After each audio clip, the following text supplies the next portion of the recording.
Valued citizens of Dima, we'd like to welcome you to tonight's program, brought to you by our Sacred Council. Please enjoy the show.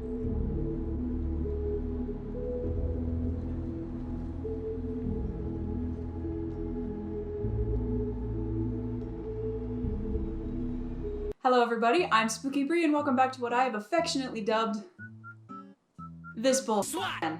Though I am not a 21 Pilots fan channel, and I beg you all to remember that and to keep that in consideration, about 3 months ago I made the questionable decision to analyze and make videos about my favorite band's albums, all this before the release of their new album, Clancy, a task I foolishly thought would be difficult but doable.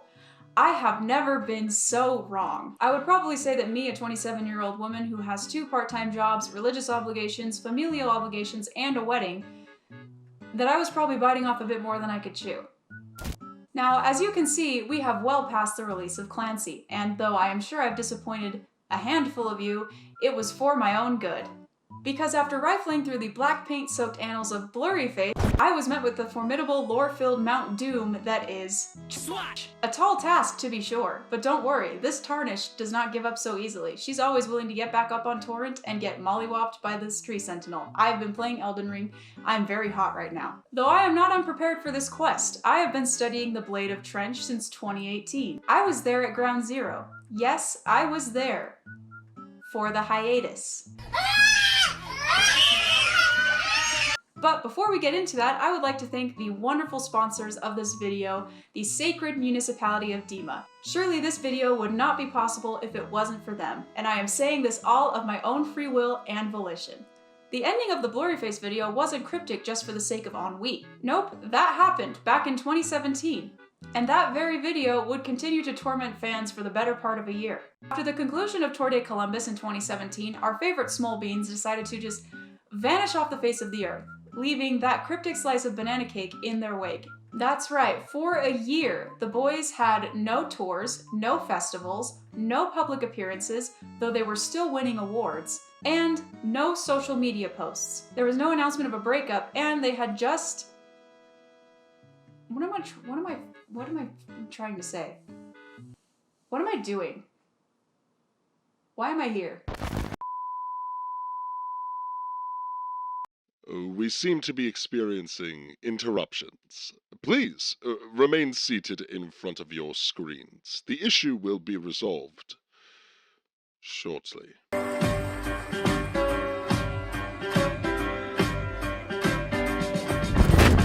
There was no announcement of a breakup. As far as we knew, the boys' health was fine, and they had just made an album that blew up, so... What the hell, Josh? I feel like I give too much crap to Tyler in these videos, so now I gotta start, giving it to Josh, but it's really hard to- It's so hard to be mean to that face. The whole no public appearances thing was a lie. Josh accepted an award for most dedicated fan base from Alternative Press in 2017. All right. And the winner is... You can do this, buddy. 21 Pilots! Wearing camo pants, sporting yellow hair, and looking like an adorable little ball of sunshine. In his speech, he said this. As a lot of you guys know, we're a two-piece band. Tyler wishes he could be here. He's actually off severing ties with Dima. Fans wouldn't have to wait too long though, because after a year, the boys would be back with a brand new album. No, I'm not allowed to talk about that. One of our beloved, and I'm sure soon-to-be gone, crew members just reminded me about a certain something that happened in April of 2018. Now, because of our wonderful sponsors, I am not allowed to discuss such heresy, so we won't be needing these. Valued citizens, we have an attempted rim to breach. Please remain... Please remain calm. The situation is under control. Please remain calm. The situation is... We are very nervous. We do not smile.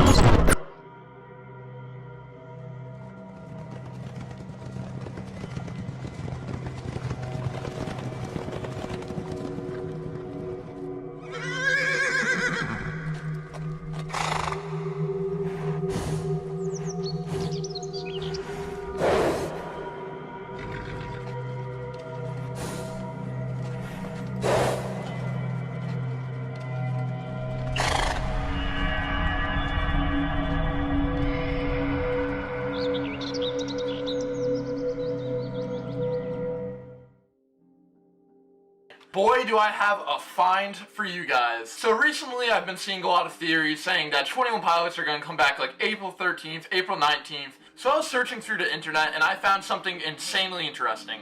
So if you guys look at 21pilots.com, they have 2 videos. One is the Vessel era and one is the Blurry Face era. But the thing I noticed is the Vessel era, it's the same video, but there's actually something a little bit different. So at the end it shows Tyler Joseph falling at the end of the car radio music. Yo, and now I just sit in silence. And here's the video that is now on the 21 Pilots website. So if you guys looked really closely, you can see some text popping up. I'm gonna pause it. Look at this. dmarag.info. So I decided to type it in as a website, and this is actually what popped up. It says 404 error, you are in violation, they mustn't know you were here. Someone discovered a hidden link in a GIF that was posted on the 21 Pilots merch store. And what did that link lead to? Weird, right? You have no idea how weird this gets. Fans discovered that the 21 Pilots merch store linked to a website. However, fans then discovered another website under an error code /Clancy. The numbers themselves in the link represent the track numbers of the songs from Blurry Face, represented by the 9 circles on the album cover. And if you think this is too obtuse to be true, you would be right, but also dead wrong, because it is. When brought together, the full link took you to a blog site with several cryptic images, like a vulture, a cheetah, and this photo that looks like it's from the Conjuring universe. There were also what appeared to be journal entries from someone named Clancy. Now, I want you to just take a second and think about everything that I just said. Think about it. The whole hidden URL link in a GIF on the freaking merch store that isn't even selling new merch, leading to a freaking URL link that has this message on it, and if you do the freaking letters from the, like, you understand how insane this sounds, right? Yeah, okay, good. We're all on the same page, okay? Whenever anyone says, like, an artist was being cryptic in their song, like, oh, this was... I laugh. I laugh at them. I laugh and then I sob. Are you serious? One thing you will pick up on pretty quickly when you get into the DMA.org website and Clancy's journals is that nothing he's saying makes a Yankee Doodle damn bit of sense. The perplexities of the Demo Horizon didn't occur to me until my 9th year. It was then that I began to contemplate the existential and decide what type of impression I wanted my life to make. Naturally, to fuel my hope, I looked out upon the distance of the land that had cultivated me, only this time with a new awareness of the obstruction that my youthful ignorance had allowed me to overlook. Was it there the whole time? How had I not seen something so obvious? I am reminded of the moment daily, as the idealization directly collides with a unique hope for my own future. As a child, I looked upon Dima with wonder. Today, I am wrought with frustration, as I spend each day squinting for a glimpse of the top of the looming wall that has kept us here. It was upon my 9th year that I learned that Dima wasn't my home. This village, after all this time, was my trap. Clancy's journal describes a city surrounded by walls and ruled by 9 beings called bishops. The city of Dima itself is divided into 9 districts, each bishop ruling and dictating one district. In all of Clancy's writings, Dima is described as colorless, as just soulless, cold and devoid of life. Citizens perform daily tasks every day that are meant to be monotonous and mind-numbing. But there's a certain level of comfort to the routine. Before I became realized, I had deep affection for Dima. There was a wonderful structure to the city that put my cares to rest. Streets and locations were dependable, and the responsibilities of the day seemed to be accomplished with minimal effort. Once a task was taught and understood, we delighted in our ability to complete our obligations timely. I felt secure in knowing tomorrow's duties would be accomplished with the same efficiency. We all worked to represent our bishop with honor, and we knew that each inhabitant of our region had a like-minded dedication to consistency. So yeah, Dima doesn't sound terrible. No, it sucks. To refer to Dima as my home has never felt accurate. Dima, to me, has simply been the place that I've existed, or the slot they've put me in. I've heard stories about the idea of home, and its depiction has always seemed warm from the storyteller's description. There was a romantic ownership of the place they inhabited that I admired but could never relate to. This place, my place however, seems devoid of the romance and wonder that the old stories tell. Somewhere between the iron order and the infallible precision of Dima, a hum of wonder exists. It's this quiet wonder that my mind tends to get lost in. This hope of discovery alone has birthed a new version of myself. A better version, I hope, that will find a way to experience what's beyond these colossal walls. Not only do the bishops keep incredibly harsh restrictions on citizens of Dima, not allowing for creativity or free thinking of any kind, they also lie and manipulate everyone into thinking that Dima has always existed, that they've never known any other life. A lifeless light surrounds us each night. Never could I imagine that something so luminous could feel so dark. It's this glow that reminds us of the dreamless existence we've been sentenced to. But what I call a sentence, others accept as normalcy. How did they so efficiently eradicate the dreams within us? When the bishops instituted vialism as a mandate, they effectively reversed the hope that many arrived with. Am I the only one who realizes that we've been lied to? Am I the only one not afraid of the notion that the Nine have hijacked our trust and extinguished the hope that once motivated our existence? We used to close our eyes and picture a better life. Now the city is full of dry eyes caught in a trance of obedience, devoid of any trace of identity. The only significant light I've seen has been in the eyes of those smeared. Such a curious sight. To see bright eyes strangled by the darkness of bishop hands. As their penance fades, so dims their memory of something more. My hope of something more is all I have in this rigid tomb, and I will not let it die. Everyone in Dima is forced to practice a religion called vialism. Now, vialism teaches that the only way to achieve paradise is to kill yourself. Those who commit this act are called the Glorious Gone. And a chilling image we see in later music videos and in live show imagery is that Dima is surrounded by neon gravestones, representing all the individuals who have become the Glorious Gone. In the middle of the city are towers of silence, images taken from Zoroastrianism, where carrion birds will come and dispose of the dead. I would also like to remind everybody that I haven't even mentioned the album yet. This is going to take a while. So, yeah. Shit's not fun in Dima. At the center of the system are the 9 rulers of Dima, the bishops. We'll get to them later. All you need to know now is that there are 9 of them. Here are their names. The only ones we'll be focusing on in this album, and yes, I know what I just said, are Nico and Keons. Nico because he's in charge, and Keons because he is Clancy's bishop. Keons embodied the spirit of this dedication. Of Dima's 9 bishops, Keon was revered as unwavering and forthright, possessing the ability to achieve focus that was rare for most on our region. We all admired him, and felt honored to be inhabitants in his region. While we had heard a legion of the ruthlessness of other bishops, Keon possessed a stoic demeanor unlike anyone I had ever met, and we were all proud to serve. What does Dima itself represent? It represents the dark place that you can find yourself in, whether that's after a tragedy, whether that's with an addiction, or whether it's just a chronic mental illness. You don't want to be in Dima. Clancy doesn't want to be in Dima. So how do you get out? That's where Trench comes in. If Dima is where you don't want to be, then Trench is between you and freedom. A place between 2 places. A trench. A labyrinth of canyons surround Dima. And as far as Clancy knows, it's the only way to escape, but it's easy to get lost in Trench, and once you escape, the bishops will know and they will come after you. Has anyone successfully made it through Trench?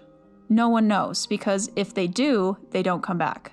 And why would they? Eventually, Clancy can't take it anymore. He can't become one of the Glorious Gone. He has to get out. And he's hoping others will follow, so he leaves hidden messages within his journals for other people to read. And then he waits for the perfect opportunity to arrive. Here's the thing. I don't think this letter's from Clancy. For one thing, this author is referring to themselves as we. Another thing, Clancy is very eloquent and wordy in his journal, while this person uses short, to-the-point sentences.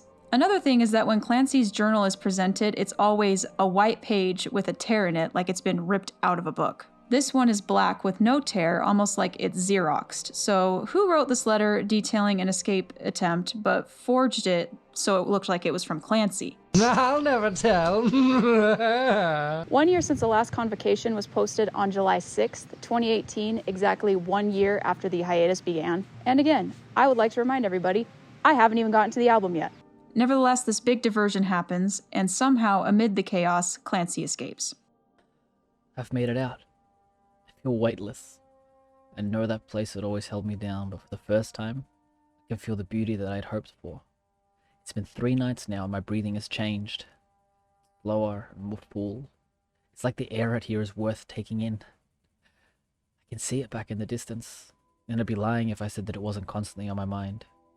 I wish I could turn that fear off, but maybe the further I go, the less that fear will affect me. I feel betrayed by what I assumed was home. If I ever end up back there, I won't be able to look at it the same way. They're asleep. They're so sure they know the truth, and carry on throughout their day with the same meaningless tasks. They've forgotten to look up and to look outward, and to understand that this isn't about in there. This is about out here. Our special boy has made it out of Dima, but this is honestly where the struggles are just starting. This new world surrounds me. I used to think the walls back home were massive. These green cliffs engulf me and place me right in the middle. Trench is quite precarious at times. It's easy to grow weary. But it's real, and it's true. And I'd much rather endure reality than to mindlessly be obedient to a life that someone else created for me. I've obsessed about this world for so long that it feels more like home than anything I've experienced. Somehow, in this vast openness, I feel more protected than ever. The landscape feels endless, and I found myself walking for hours without any true evidence of getting further down. But I've seen plants and colors out here that I'm not sure I've witnessed before. It's a beauty in the strangest places, and the curiosity of what's next continues to motivate me. I wonder who else is out here. If what I assumed inside is true, there's gotta be more like me. Sometimes I'll feel a presence, or think I see something in my periphery, only to look up and see nothing. It's just another thing that I'm afraid of that also excites me. It all just confirms all of the things that I hoped to be true for all of this time. Clancy's not the only one who's escaped Dima, and he's not the only one fighting against their oppression. You see, I have intentionally left out a major player in the Dima Trench saga, and that is the Banditos. The Banditos are a rebel group of escapees that live in Trench. They learned how to navigate the labyrinth and dedicate themselves to guiding others through, and they are led by someone called the Torchbearer. We'll get to him later. I don't think you newbies understand the confusion this entire thing caused the clique. The amount of storytelling and world building within the Clancy journals and the DMA.org website is so obtuse and complex and bizarre. Not to mention the countless hidden messages within the letters, which I will now display in a quick montage for you right now, in order to save the last 2 ounces of my sanity.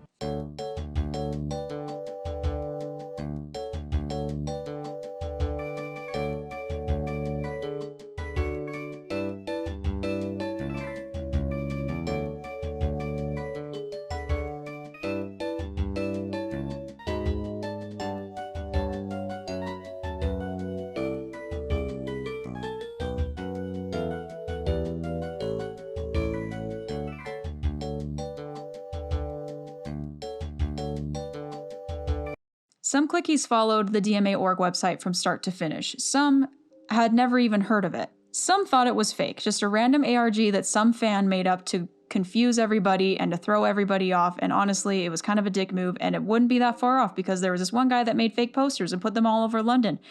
I hate that guy. That guy sucks. But most importantly, we still haven't even heard from the boys, so there's no way to know if this stuff is even real. Clancy gave us a send-off, but none of us knew what was coming. None of us knew what would happen in the beginning of July 2018. I am out here, and I am very alive. I'm sometimes scared, always discovering something new. I will not stop. Cover me.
So how do we get to Trench, Tyler? How do you go from a character-based concept into something which is an entire world, which requires so much more fleshing out and so much more color, and the videos require so much more commitment and everything else? Yeah, well, you asked earlier, like, how was it to take a break, the hiatus, and to step away for what is now, I guess, a year. Honestly, the moment our last show, which was here in Columbus, it's like our final show of the entire cycle, I went home and I started coming up with this world, and it started to consume me. Is all I could think about. I know every aspect of this world. Like, I know what the weather's like in this world, and I wanted to go there and write from that place. And this studio then kind of became, in a sense, my version of it. There are no words to describe, within the English language, the immense joy that coursed through my 5'3" body when I saw this video, nor can it describe how much I wanted to hit Tyler with a tree when the first thing he said after a year of silence was this. We've been here the whole time. You were asleep. Time to wake up. Jumpsuit is a purely conceptual song, meaning it's nearly impossible to interpret it without knowing the story as a whole. But damn if it does not sound sexy. Jumpsuit is dripping with hard rock inspiration, a pulse-pounding hook intro, and just the drummiest drums that Josh Dunn ever did drum. And are those warning sirens in the background? Oh my gosh, that's kind of fun. It's like it's all linked together, it's all connected. I want you to imagine that you are a clicky in 2018, and you have been following the DMA.org website since basically you found out about it, and again, you didn't even know if it was real. And then you're seeing Trench, you're seeing this imagery in real life for the first time. Life is magical sometimes, you know? The video starts with a callback to the Heavy Dirty Soul music video, which I never spoke about, for this very reason. In Heavy Dirty Soul, Tyler is being driven by a hooded figure, who knows where. The car keeps swerving, trying to hit Josh, who's trying to stop the car, and then while the car is falling apart the whole time, and it's really emo and cool, and eventually the car just blows up. Tyler gets out of the car blows up. And then what was this? Was it all a dream? I don't know. But it's connected to the jumpsuit music video, okay? Because the jumpsuit music video ends like this.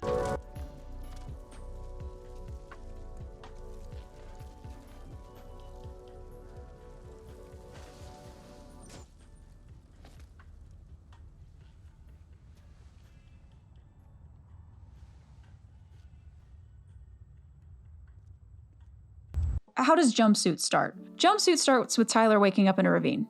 I mean, who hasn't? In the middle of Trench. Again, who hasn't? As the intro plays, we see a red-robed figure with a blurry face on a horse. I can't believe what I just saw.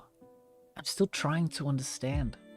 This whole time I was sure I was all alone, a single soul in this vast, unknown world. But a few days into this trek, I looked down to see a figure headed the same way I was. I've tucked myself in these caves and crevices, trying my best to keep hidden.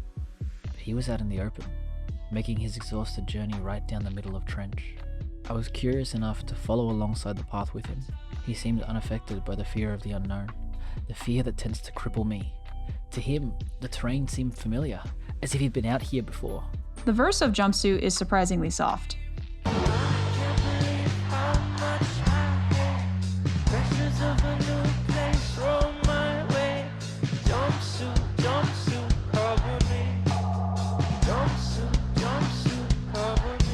So Tyler is facing unimaginable pressure and anxiety from a new situation. This could be metaphorical for a new era of writing music, or it could be literal in the context of the story.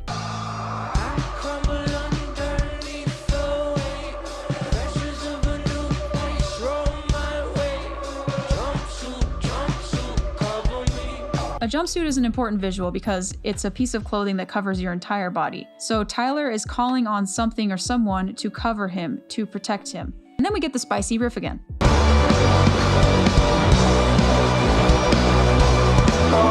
While lost in my curiosity, they appeared. I had heard about them back in Dima, but to my knowledge the stories were merely myth.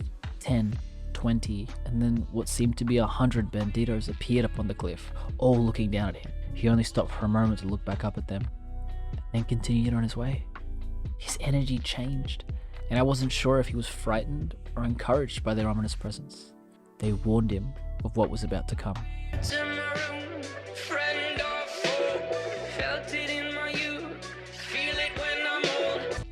First seeing the figure, then the banditos, only to now have my eyes open to the oncoming bishop upon a white horse drawing closer in the distance. The figure halted and waited, and when the bishop stopped, I was sure he looked up directly at me, so I hid deeper back in a cave. The presence of the robed rider seemed to paralyze the man. He stood still as he was approached, powerless as the outstretched hands smeared his neck. I had never seen a bishop possess power like this. Keons had always seemed gentle and warm. This bishop, at least out here, seemed like something else. The bridge of this song is one of the most beautiful things I've ever heard. While everything seems to be increasing in intensity, the bridge draws back to the quiet. Tyler starts to follow Nico, like he's in a trance. The marks on his neck have consumed it, showing he's falling back into his old destructive mindset. I'll be right there, but you'll have to grab my throat and lift me in the air.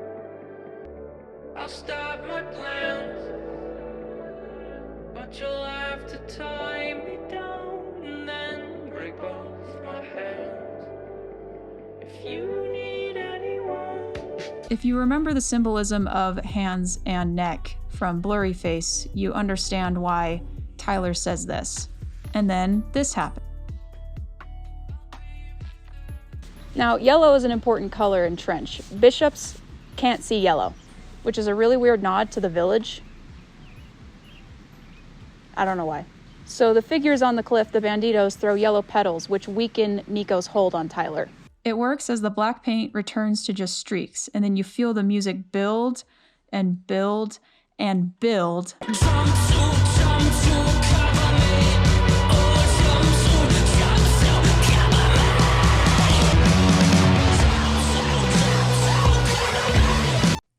So I ran, and I've been running for as long as my legs and lungs can handle. Maybe this note will be proof that what I witnessed was not a dream. A million questions raced through my brain. Am I not the only one traveling through Trench? I'll travel a little further, and maybe I'll get a moment of rest tonight. I may have made a mistake, leaving. This spot, between two places, is beginning to feel like an endless and hopeless abyss.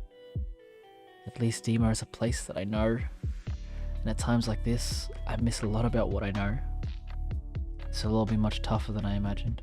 Nothing out here is familiar. I've witnessed the presence of others for the first time today, and I feel more alone than ever. Cover me.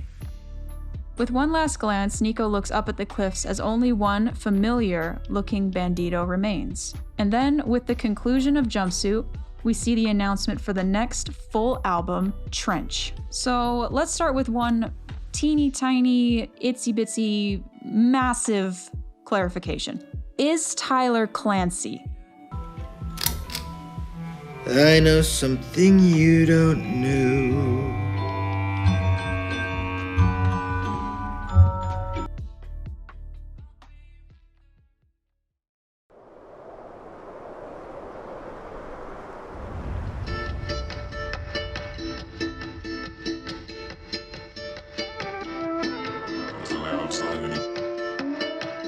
The next single released and the continuation of the story in Jumpsuit is actually Nico and the Niners, track number 9 on the official album. First off, the song itself was released the same day as Jumpsuit. The music video didn't spawn until July 26th.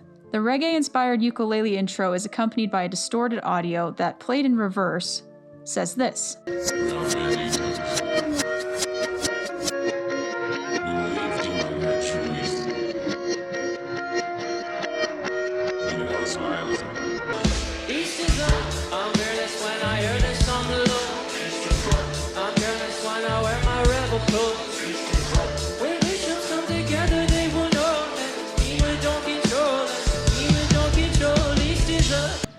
There's probably snakes up here.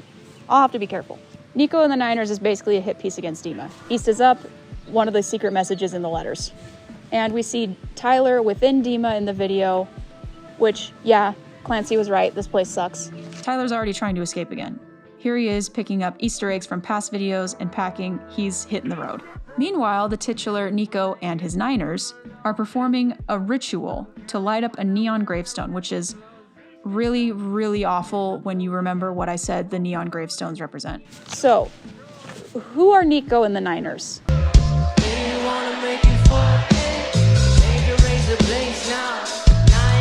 In order to understand who the bishops are and what they represent in the story of Trench, we need to go back to the 2015 album. Everything in this album is symbolic. So, each individual bishop must represent something, right? Maybe, I don't know. Tyler, please stop tweeting at me that I'm stupid. Now, I'd just like to say that everything I'm about to say right now is just completely my own interpretation. It's not set in stone, as is pretty much everything in this video.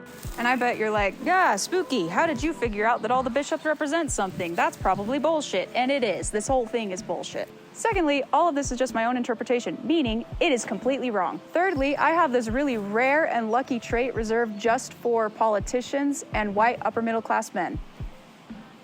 And that is audacity.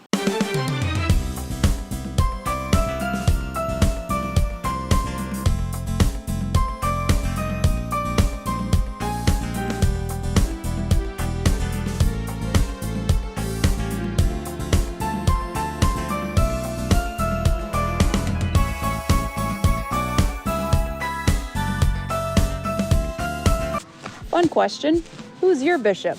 I know who mine is. I'm not telling. This is some BuzzFeed-ass information, isn't it? Take this quiz, answer these 7 questions, figure out who your bishop is. Anyways, back to the video.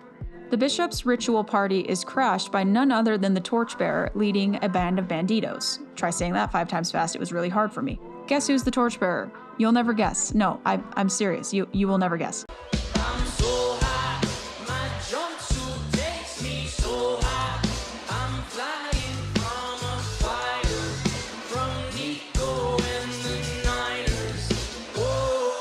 The torchbearer finds Tyler, who is kind of afraid of the banditos at first, until he realizes who it is.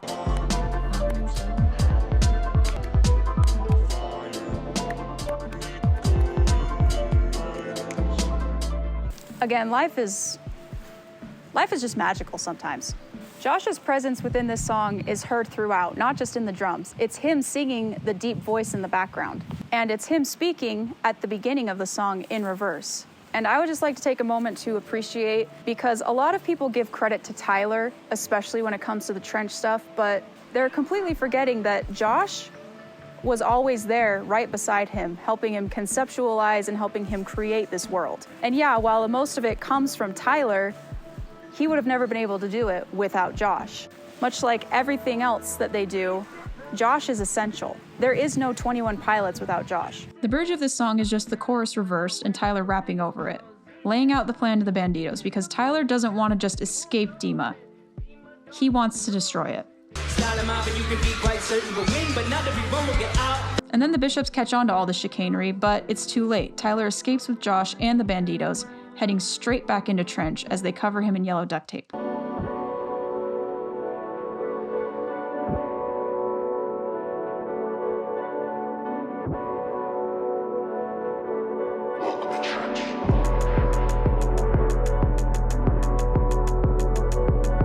Levitate is Tyler being accepted into the banditos' fold. He's getting his head shaved, he's rapping, he's hanging out with vultures, there's another car on fire. Okay. There is no verse in Levitate. There is only rap. And the entire song is a hit piece against Nico. Calm down, cowards only come through when the hour's late and everyone's asleep, mind you. Now show up. I know I shouldn't say this, but a curse from you is all that I would need right now. Trying to make sense of Trench as a linear narrative is nearly impossible, because Trench is an anthology. And if you view it as an anthology, its themes and its story become as clear as Crystal Pepsi. The goal of the album is to instill hope in the listener, whether they have found themselves recently captured by Dima or have been there as long as they can remember. Or maybe they're even navigating Trench at this point. Though Dima makes you feel isolated and alone, in Trench you're never alone. You can levitate with just a little help.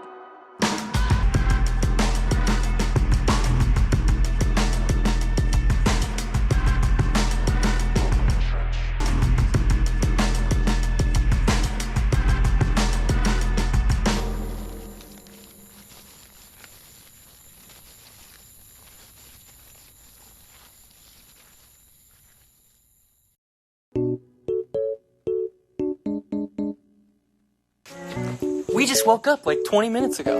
That's true. Deal with it. We're musicians. And I know that I look really mad, but I'm not really that mad. But Tyler, though. I'm mad, okay? I'm kind of mad. I'm a little bit mad. Okay? There's a lot of talk going on. We need to figure it out! We're about to go right now and rehearse. I just got the physical copy. I Oh, literally just dude. touched it for the first time in my hand today. Same. Some people beat me to it. Some of you beat me to this moment somehow. I mean, look how cute this guy is. Where is he? Look how cute he is. Yeah, for real. He just wants to be in your life. Let him in your world. Let him in your world.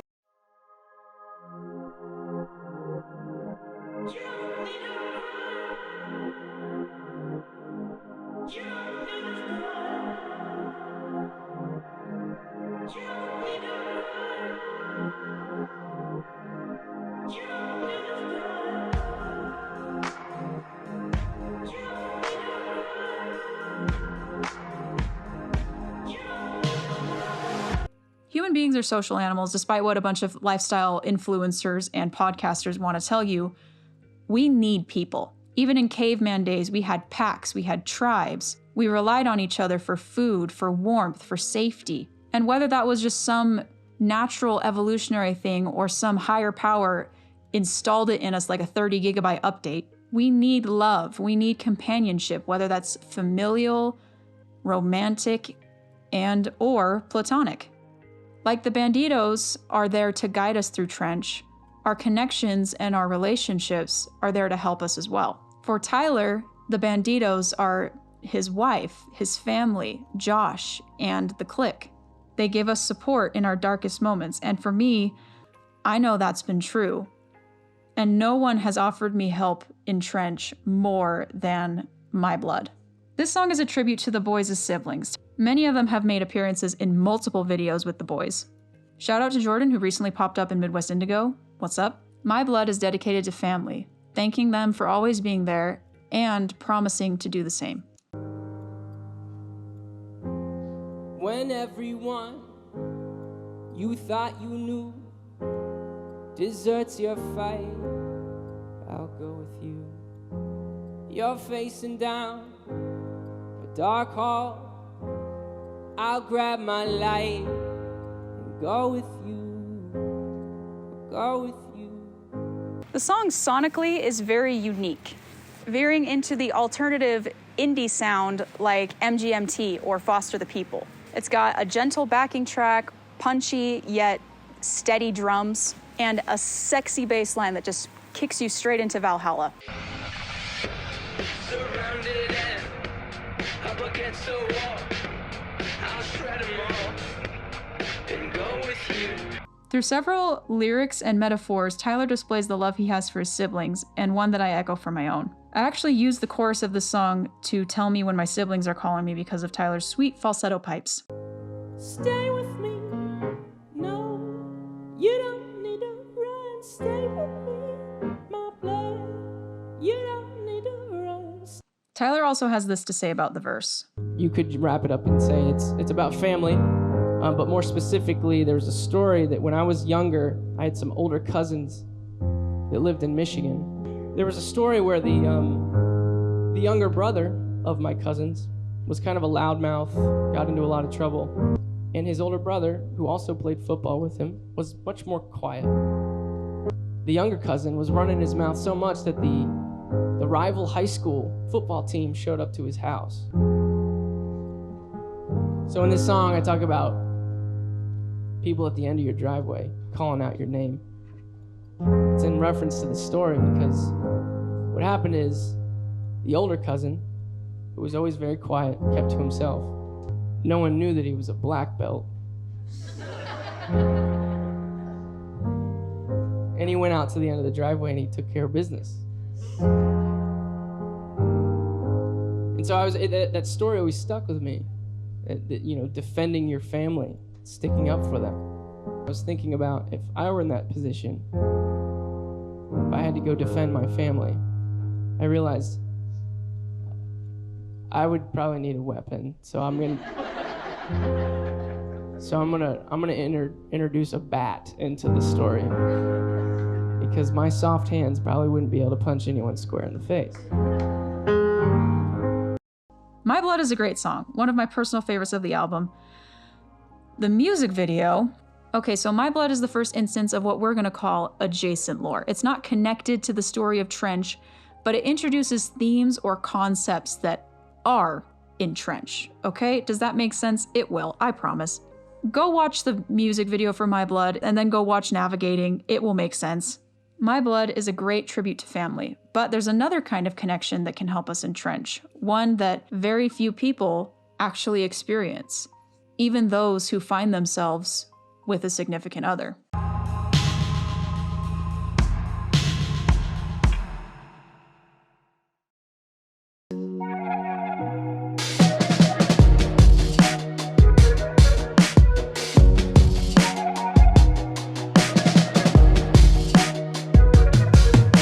I said to Jenny, your wife, who's lovely, by the way. She's, I just can get on record.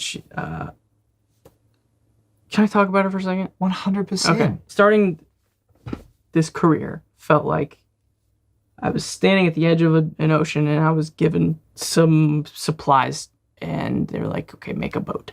And I put this thing together and I wrapped it up and I built this boat and enough to start to float. And we started going and found some more debris on the way and kind of built this thing. And then before you know it, I'm in this like tugboat sized thing and it's got a motor and we're going. Mm-hmm. Eventually things happen and I'm on a yacht and we're just flying through this journey.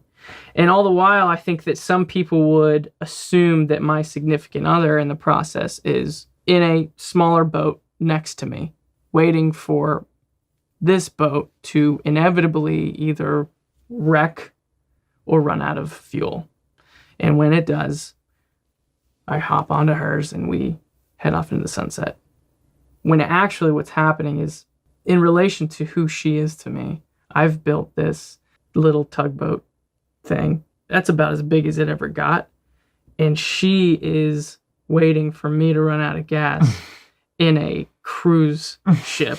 And when that goes down, I've got this to pick me up. Mm-hmm.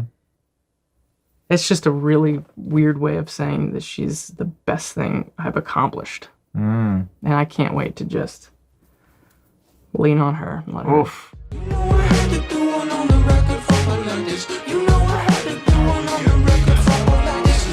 This is the obligatory Jenna song.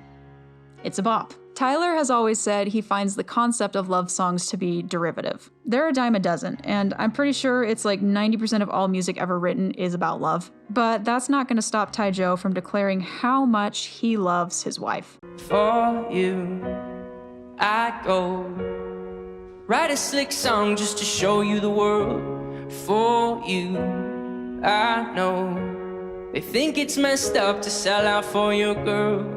Tyler rarely uses cliches in his writing, especially to talk about how much he loves Jenna. He never speaks about her on a surface or superficial level. Instead, he always speaks about how she frightens him, torments him, gets under his skin in the best way possible. And in Smithereens, he tells her what he's willing to do for her. You know, I never look for conflict for the thrill, but if I'm feeling someone stepping towards you who can't describe just what I'm feeling. The song is sweet without ever becoming saccharine or corny. The music is upbeat, poppy, but the piano version is the superior one. As far as Jenna's songs, though, this one is definitely at the bottom of my list. Not to say that it's a bad song, but just that, like, I mean, just wait till we get to Formidable. Oh my gosh. Don't worry, we'll get to Scaled and Icy in 5 years. Smithereens isn't about love, it's about devotion. That's why it's so good. Devotion is love that takes action. Devotion is love that sacrifices. And Tyler says he's straight up willing to get the shit beat out of him for Jenna. For you, I'd go step to a dude much bigger than me. For you, I know I would get messed up, weigh 153. For you, I would get beat to smithereens. But this is essential to the Dima storyline because escaping Dima doesn't just happen. Overcoming your struggles doesn't just happen. You have to take action. It's the same with love. Love isn't just a stamina meter that gets replenished every once in a while. After you get married or move in together or whatever milestone you have for romance, you have to work, you have to act, you have to choose to love that person every day of your life. Just because you found your significant other doesn't mean life is going to get easier. There's still cancer, finance struggles, unemployment, death of a child, death of a parent, addiction, dementia. Tyler isn't saying he's going to protect Jenna from all these things, but he is willing to take the beatings. He's willing to stand with her or in front of her because he loves her. Who's more sarcastic?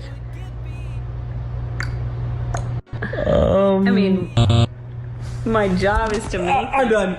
Now, because life sucks, trademark, shit happens. Parents are abusive, death happens, you have falling outs with your siblings and don't speak to them for years. Divorces, addictions, a lot of things can strain a family. And then love is hard. Dating is hard. Finding your person is hard. And sometimes maybe you don't even want to find your person. Sometimes maybe you're okay with being alone. Can you still make meaningful connections though, despite all this stuff? Oh, you do not make me laugh. There's a rule. He's not allowed to stare at me and make me laugh. Oh. Turn around.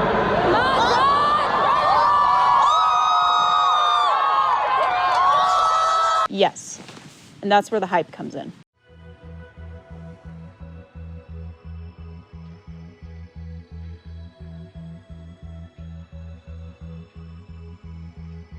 Sometimes I feel cold, even paralyzed. My interior world needs to sanitize. I gotta step through or I'll dissipate.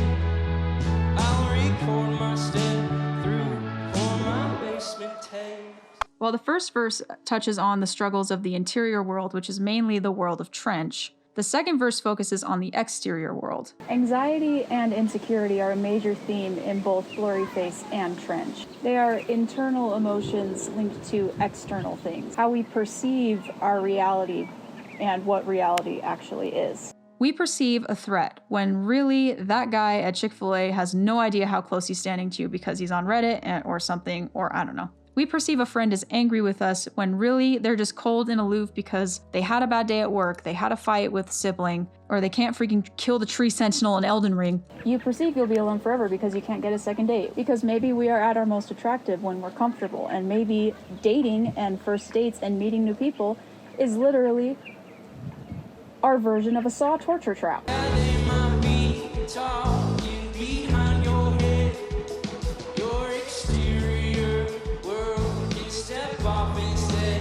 But whether or not our anxieties reflect reality, that doesn't matter. The reality of reality is it's gonna suck and it's gonna hurt. And the answer isn't to hide from new experiences, but to embrace them, because good can only reach us if we step out of our metaphorical mother's basement.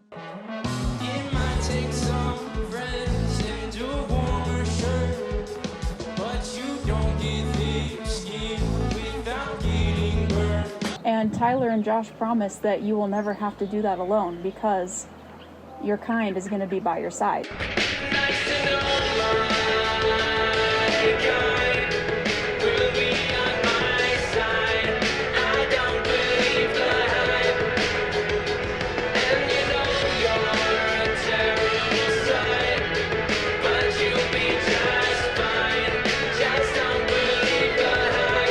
Don't get me wrong, the clique can be toxic. Y'all know what you did to Brad Taste in Music. But not all of them are.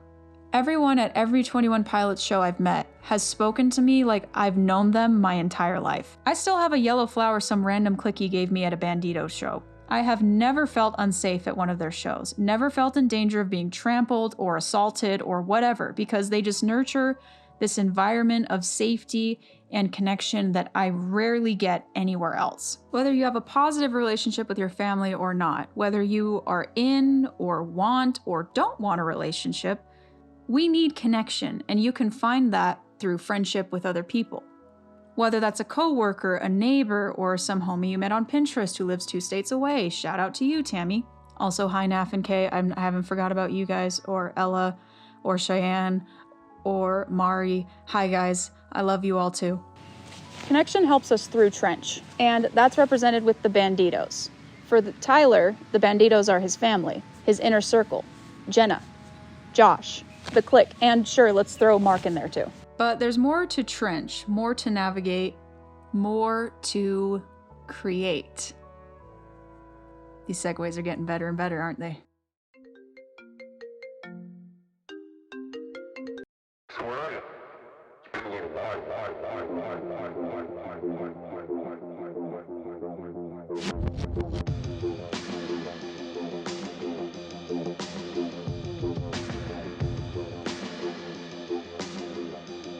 It should come as no surprise that creativity is an essential pillar in the story of Trench. The bishops force an environment of monotony and discourage any form of creativity. So yellow became the color of rebellion. Yellow in color theory represents hope, new beginnings, and creativity. In Trench, when someone is lost, they shout "Sallo Felina," which means to enable creativity within the world of Trench. What does that mean in real life? I have no freaking clue. Creativity is also linked to an enemy of Dima, and someone you haven't met yet. Ned. This is Ned. Welcome to my favorite song of the album. Sipping on straight chlorine, let the vibe slide over me. This beat is a chemical, beat is a chemical. When the leaf don't save my seat, I'll be back when it's all complete. Moment is medical.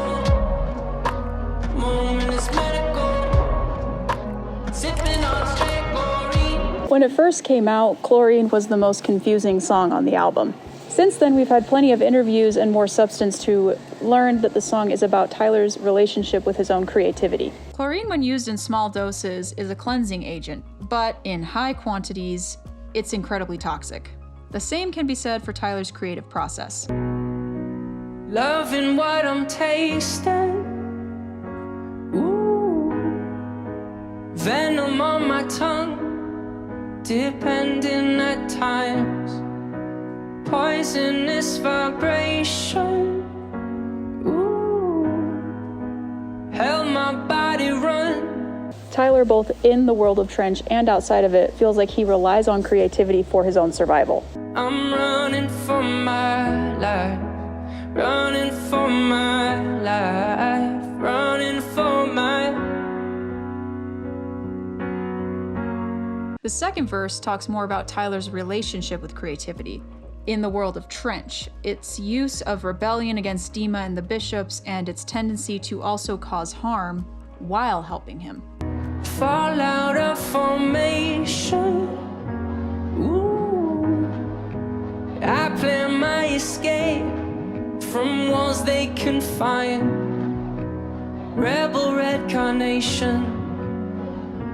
Ooh. Grows while I decay.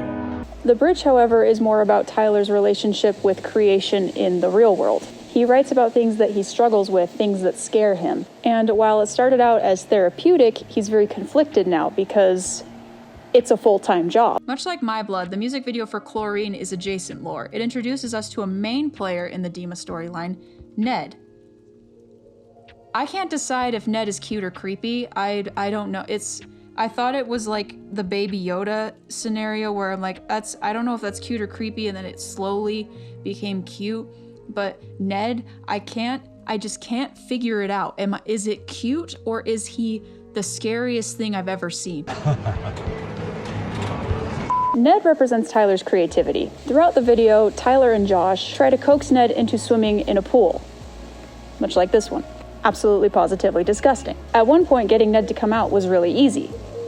It hardly took any effort. Now, the conditions have to be just right, and Tyler has no idea what those conditions are and what amount of effort it's going to take. He just has to guess and push a comically large vat of chlorine up a hill. Are you getting the metaphor yet? Then, when all is said and done and the boys have tried everything and Josh is certainly exhausted, my boy was doing all that shit by himself. Thanks for nothing, Tyler.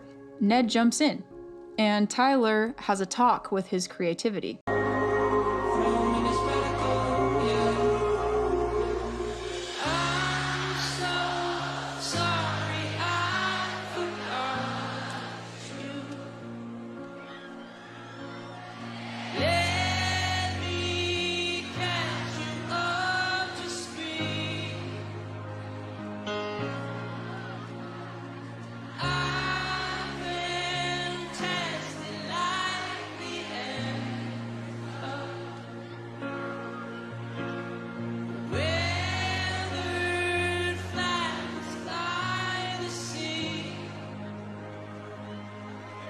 I'm sure every artist can relate to this weird push-pull relationship. Whether you're a musician, a writer, an actor, a painter, whatever, the creative process is very difficult to nail down. Inspiration is a fickle bitch and she keeps ignoring my calls. I feel this line in my soul frequently about my own creativity and my own desire to write and create my own stories.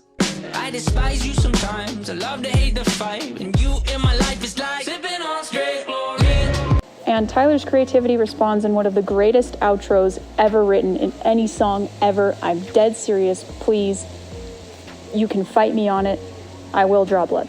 One of the most interesting aspects of the song, and something you only get in the music video, is how indifferent Ned appears to Tyler.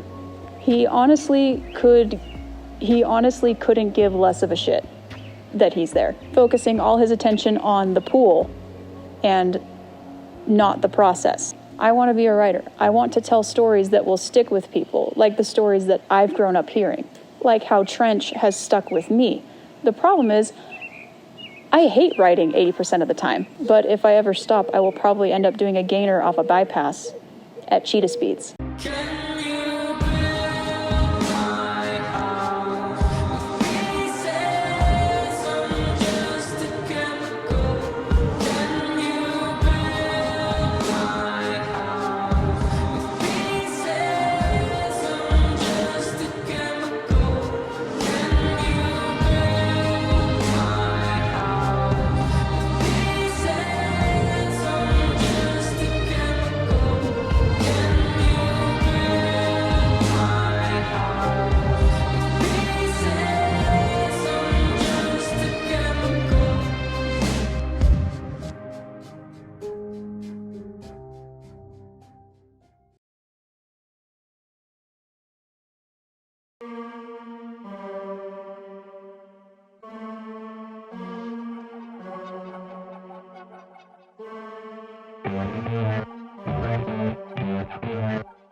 I don't have much to say about Pet Cheetah, other than it's a banger. The song is clearly just Tyler flexing his creativity muscles, after it's been quite some time since he's written a song. I don't know what to do with my hands. I am on an island, no one to confide.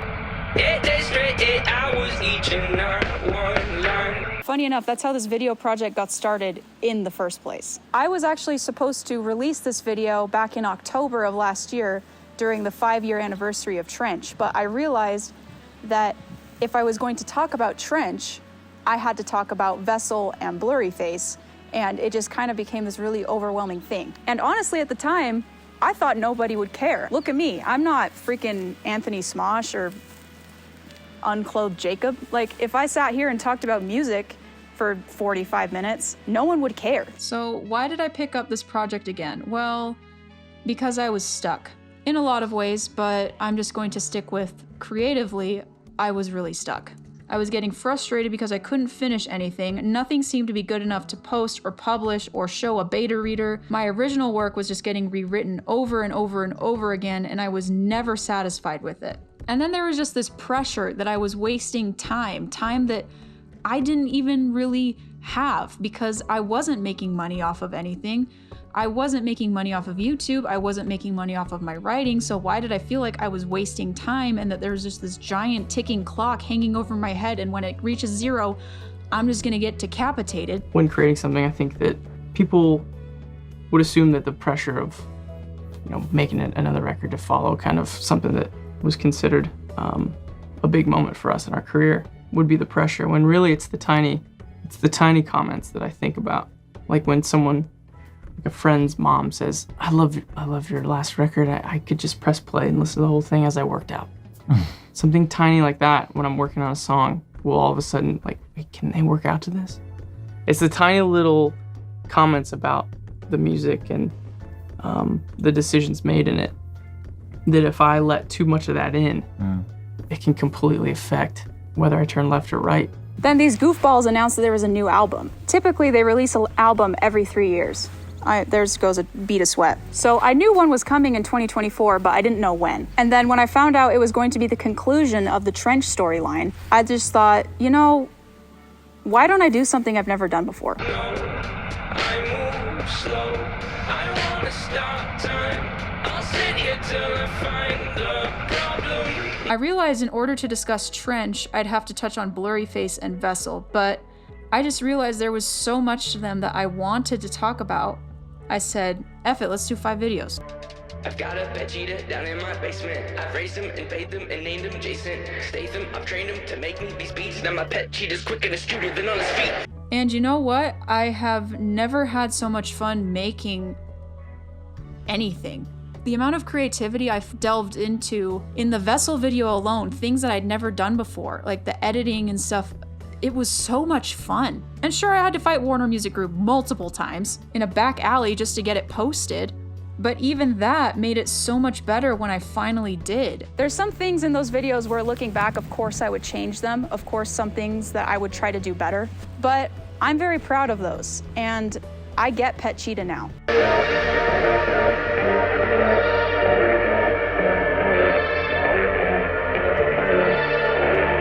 I can feel pressure start to possess my mind. So I'll take this beat, I should delete to exercise.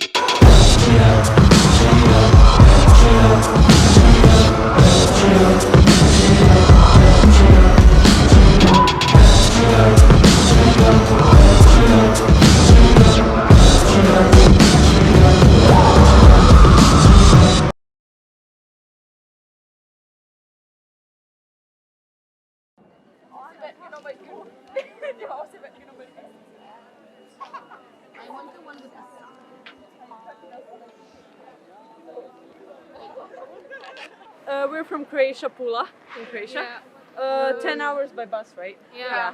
And please come to Croatia. Yeah. Yes, I'm an oldest here, I think. She's a very big fan.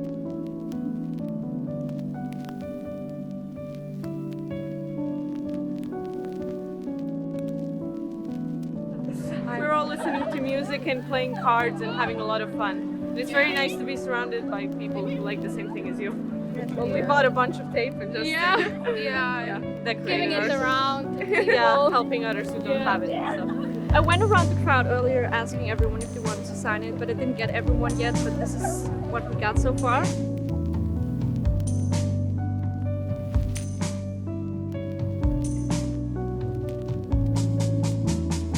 We kind of got shoved into the mainstream, and I felt like I always wanted to explain to the mainstream audience like about our fans and who we really are, and try to bring them along and kind of go, listen, this is what you should expect, you know, tread lightly,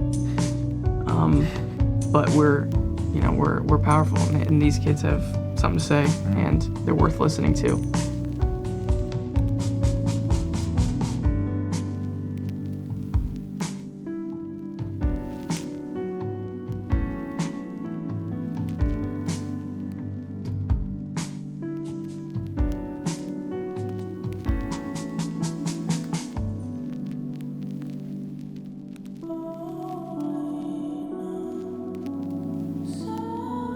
A lot of my writing is obviously very personal and something I'm working through, but there's some of it that I, like to understand the people around me and try to dissect and analyze it. And I wanted to create a world that I could to go into and write from, and I could control the exterior and what was kind of pushing down on me. I created this world to feel some control. Destroy it if I want. So I sing sorrow, falling down. Sorrow, falling down. Sorrow. I could take the high road, but I know that I'm going low. Sorrow.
At the risk of getting dark, you're gonna die someday. Everything in this world is finite. It will either completely cease to exist or it will change into something else. Everything we know, as we know it, will change.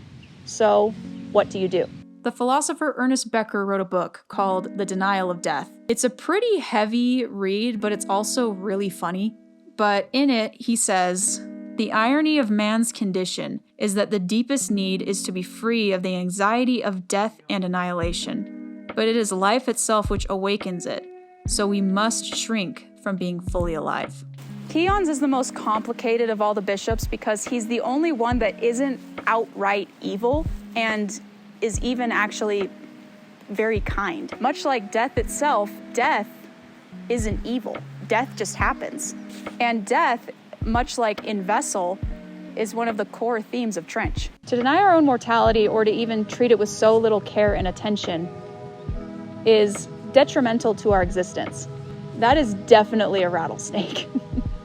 I can hear it. That is a rattlesnake. It is over there, avoiding that area. So, how do we compensate for this? How do we reconcile it so that we can better live our lives? Well, it's time we discuss a pretty essential character within the lore of Trench. It's time we talk about Keons.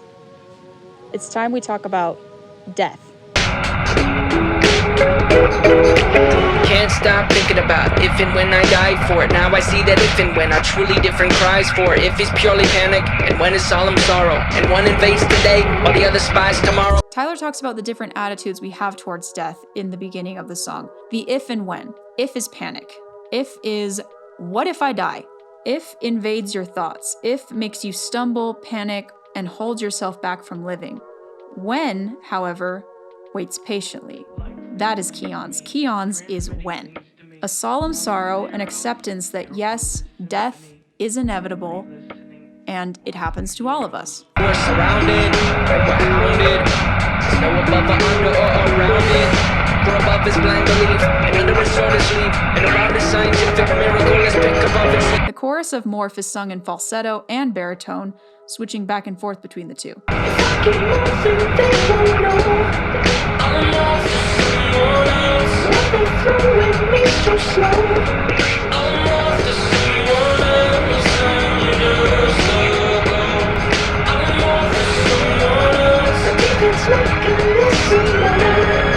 So when these thoughts and fears come up, what do? Adapt. That's the real world, non-lore interpretation of the chorus. Adapt, reconcile, accept that death is an absolute, unlike literally everything else except taxes. Whether or not that truly is the answer remains to be seen. Don't let death cripple you, let it invigorate you. Let your own mortality and finiteness fuel your desire to experience life. Now, that's not me saying YOLO, because YOLO is stupid. You only live once. So you only have one opportunity to not be a stupid asshole. Wait, that's the message of Heavy Dirty Soul. Wow, the song Keons' name comes from. Wow, it's like it's all connected. It's like it all goes together. So what is the in-universe representation of I'll morph to someone else? We'll get to that in Scaled and Icy. Can't tell you yet, it will ruin the surprise. But remember how I mentioned before that Tyler and Clancy are two different people? This song has to do with that. So just put a pin in that, put that pin in a box, put that box inside of another box, UPS it to Tyler's house. With a big old middle finger on top of it. But we move on because the next line is mega important. Always try to stop me, that Nicholas Bourbaki. He's got no friends close, but those who know him most know he goes by Nico. He told me I'm a copy. When I hear him mock me, that's almost stopped me. So all the bishops' names fit perfectly with the lyrics of Blurry Face, except Nico. He represents Stressed Out in the Blurry Face album cover, but his name does not come from Stressed Out. So who is Nico? Nicholas Bourbaki. So who is Nicholas Bourbaki? Well, back in World War I, yes, there were a bunch of French mathematicians that got together and decided to create a squad where they would release all their findings and all their theories under the same name, Nicholas Bourbaki. Now, I know nothing of mathematics and I know nothing of the French, so I will leave you guys to go do your own research on that and figure out why he chose that name. All you need to know is that they created the O with the dash through it that 21 Pilots uses in all their branding, so. But we end Morph with the most important lyric.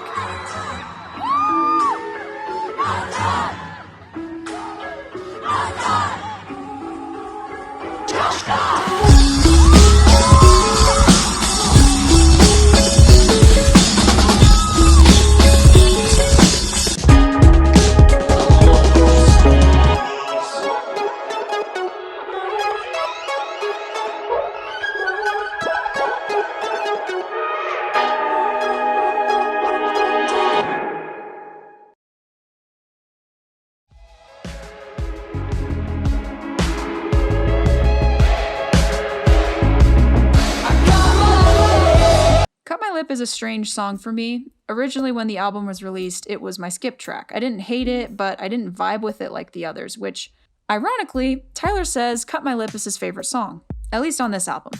It's a cool song. It's got a psychedelic feel with a little bit of reggae to it as well. And a simple drum line. I just never kind of, I don't know.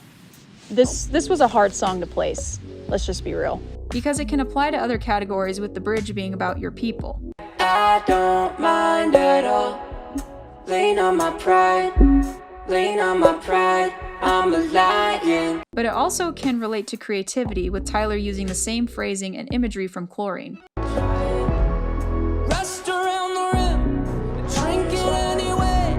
I cut my lip. But I honestly think the song fits best within this category, and that is reconciliation. Reconcile with yourself, reconcile with your shortcomings, with your own mortality, and how hard that can be. Though I am bruised, face of contusions. No, I'll keep it moving. No, I'll keep it moving. You have to keep fighting. You have to keep trying.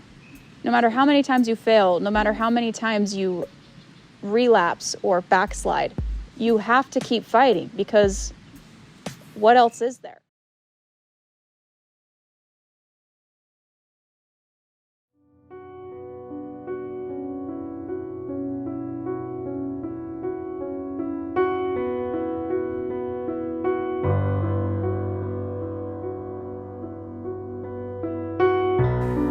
This week, we are tackling the difficult topic of as numbers rise at startling rates, especially among young people. Yes, as rates jumped 33% between 1999 and 2019. What's my problem? Well, I want you to follow me down at the bottom, underneath the insane asylum. Keep your wits about you while you got them, cause your wits are first to go while you're problem solving. And my problem would glorify those even more when they... My opinion, our culture can treat a loss like it's a win. And right before we turn on them, we give them highest of praise and hang the banner from a ceiling. Communicating further, engraving an earlier grave is an optional way. No. Neon gravestones try to call. Neon gravestones try to call for my bones. Call. It's, I mean, too, you know, we like to name like the depression and the anxiety. You're right, we're terrified of that word. Yeah, we gotta say that too, you know, and, and that it's important to talk about, and that it's real. And Now, Jen, you also mentioned that 46,000 people died by, but the CDC estimates 1.38 million people attempted. What's my problem? Don't get it twisted. It's with the people we praise who may have assisted. I could use the streams and extra conversations. I could give up and boost up my reputation. I could go out with a bang. They would know my name. They would host and post a celebration. And my opinion will not be lenient. My opinion is real convenient. Our words are loud, but now I'm talking action. We don't get enough love, well, they get a fraction. They say, how could he go if he's got everything? I'll mourn for a kid, but won't cry for a king. How real can it get for you? I've always been pretty good at compartmentalizing. And there's nothing, it's not because I had to cope with something or whatever. I think that I was maybe born with just being able to compartmentalize. And I think my music is like the only real true window into a compartment that that's about as comfortable as I like to get with diving into something that is still breathing, moving, shifting, adapting, and as much as the conversation about it is very good, there's something about the personal aspect of it that it is very good to make sure that it doesn't take life and doesn't gain traction and breathe oxygen. And so my music is me talking about it and is the window into it.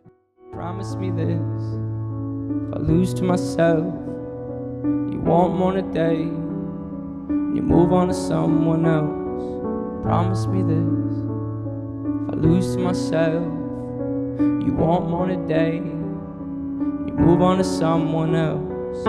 Don't Don't get me wrong, the rise in awareness is beating a stigma that no longer scares us, but for sake of discussion and spirit of fairness, could we give this some room for a new point of view? And could it be true that some could be tempted to use this mistake as a form of aggression, a form of succession, form of a weapon, thinking I'll teach them while I'm refusing the lesson? It won't resonate in our minds. I'm not disrespecting what was left behind, just pleading that it does not get glorified. Maybe we swap out what it is that we hold so high. Find your grandparents as someone of age. Pay some respects for the path that they paved, to life they were dedicated.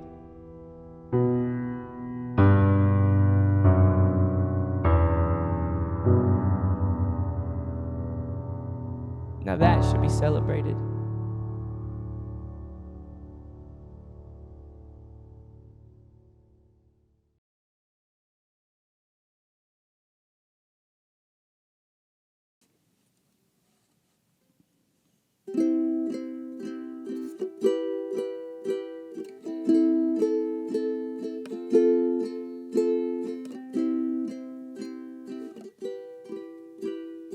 I think what helps me is to glorify getting old, not be afraid of it. Yeah. I'm looking forward to it. Yeah. And I think that if our culture were to see our elderly in that way, as like they've accomplished something, they've ran a race and they have a lot to tell us, I think that would help with a lot of things. Have you always felt that way? Is that why you put two old people on the cover of Vessel? Yeah, I've always felt that way. And actually, my grandfather, who's on that cover, he died last month, but he was a big part of my life. And I think more so now, after his passing, do I realize how much of a resource I had. And I have one grandfather who's still living, who's absolutely still an inspiration to me. Ask the questions. You know, he's dealt with alcoholism his whole life, and he's been sober for so many years now. But if at any point you allow yourself a chance to reflect fondly on where you're at in your life, because how old are you now, Tyler? 29. You're 29 years old, right? Are you scared of feeling reflective or feeling satisfied? I love creating. I need to create. It's something that will go away. And preparing yourself, I know that you talk about finality being something that artists are obsessed with, but get okay with that. And the quicker you do, the more you'll enjoy this moment. Do you know what cures that? Kids. I can't wait to have kids, man. Yeah, man. It's one more cycle.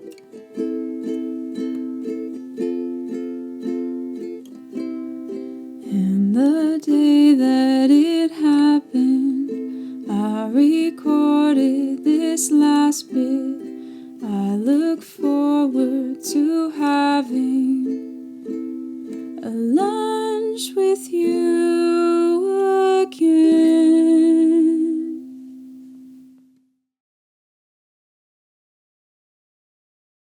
And I wanted to talk about, we've talked about the first song, I want to talk about the last song. I want to talk about Leave the City. I want to talk about the restrained weight that's in that song and how you never quite reaches the crescendo and it always promises but doesn't quite get there. And then at the end, it's like...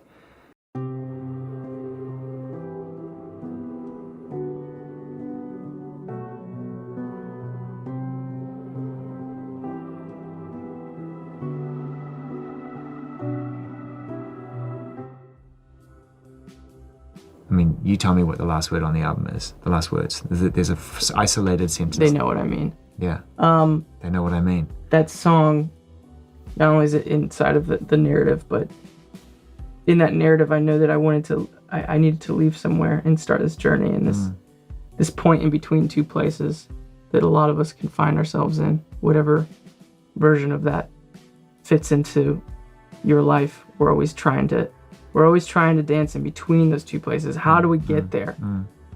But this record is about pushing through and starting that journey between those two places. Yeah, it feels started. And I would never, in this record, I did not define what that where you're supposed to be is though.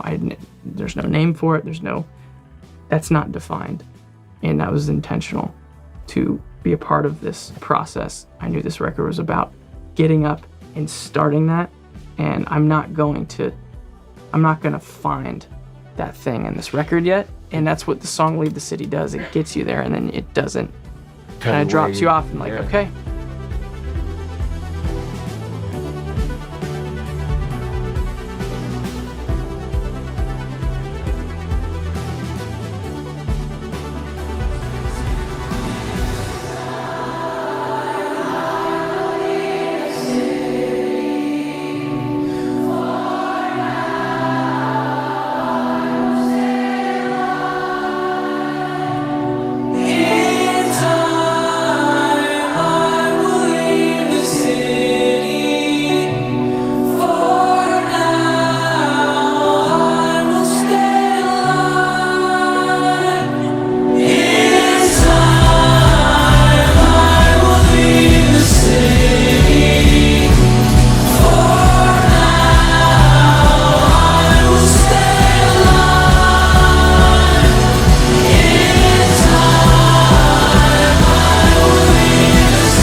Last year, I needed change of pace. Couldn't take the pace of change.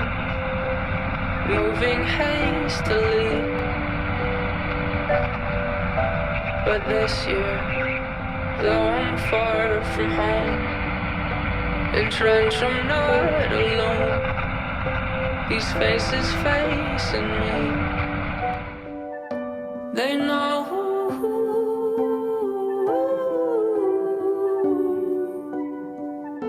They know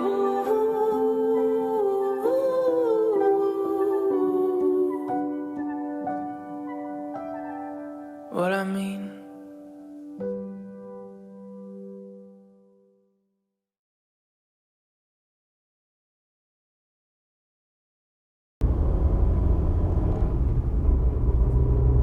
So we're here in Mexico City and we got a lot of gifts from everyone here. We got these jackets, matching jackets, and we also got these, what are they called? Luchador masks. Luchador masks. And we're gonna throw these on and go out front and see all of the vendors that are selling fake versions of merch.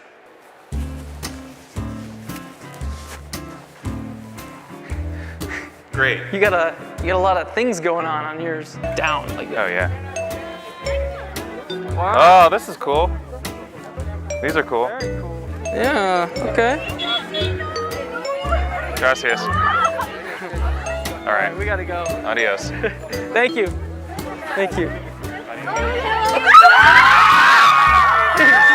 I'm getting out of here.